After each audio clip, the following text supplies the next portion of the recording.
राम जी को लंका की विजय यात्रा करनी, यहाँ समुद्र किनारे आ गए राम जी, अब लंका जाना था। क्या किया जाए? विजय यात्रा के पूर्व ही महादेव की स्थापना करने का मन में विचार आया। अब मन में विचार आया कि महादेव की स्थापना तो करनी है, पर योग्य आचार्य कौन होगा?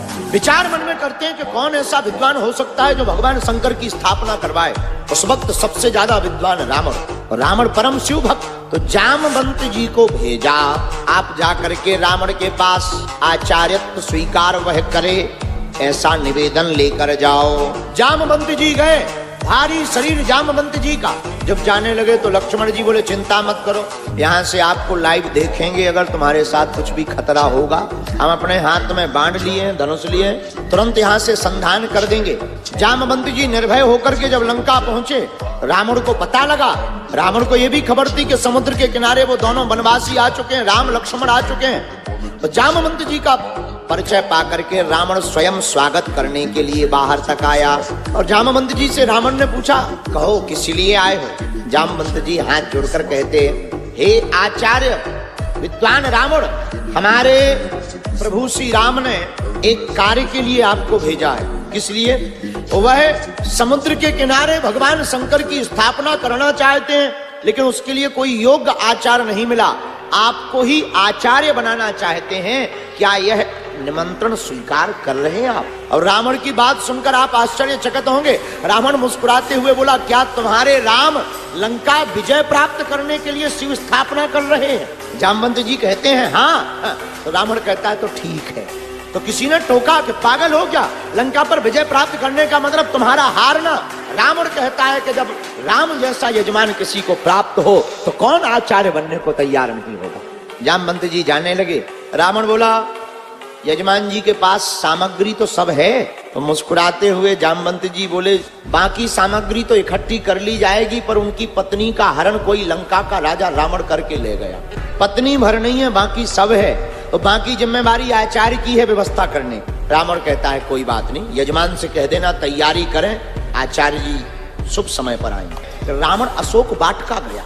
अशोक वाटिका में जानकी जी के सामने खड़ा होकर के रावण कहता है, जनक दुलारी जानकी, क्या तुम्हें पता है तुम्हारे पति प्राणनाथ लंका पर विजय प्राप्त करने के लिए भगवान शंकर की स्थापना समुद्र के तट पर कर रहे हैं। उनके पास सब कुछ है, लेकिन उनके पास पत्नी नहीं है। उनकी धर्म पत्नी का हरण चूंकि रावण मैं करके ले आया हूं, इसलिए आचार्य होने के नाते मेरा धर्म है उस स्थिति को पूर्ण करने की जिम्मेवारी है, सामग्री को पूर्ण करने की जिम्मेवारी, और आप उनकी अर्धांगिनी हो, तुम्हारे बिना अनुष्ठान अधूरा रहेगा।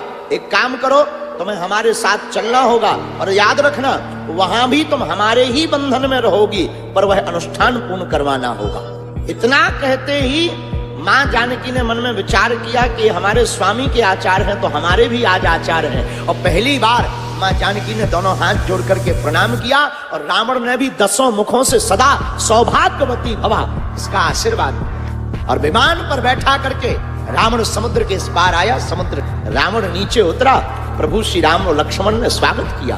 आचार्य रावण को बैठाया गया तो हनुमान जी को कहा कि आप जो है जा करके भगवान शंकर से शिवलिंग लेकर के आओ। श्री हनुमान जी शिवलिंग लेने के लिए गए, लेकिन बहुत देर हो गई आने में। तो रावण कहता है, यजमान जी मुहूर्त निकला जा रहा, इसलिए हमको बिना देरी किए हुए तुम अपनी पत्नी अर्धांगिनी सीता के हाथों से रेत के कणों का शिवलिंग बनाओ। तो समुद्र की तट पर ही जो रेती थी उसी का शिवलिंग बनाया। रावण ने उसको मंत्रोच्चारण करके स्थापित किया।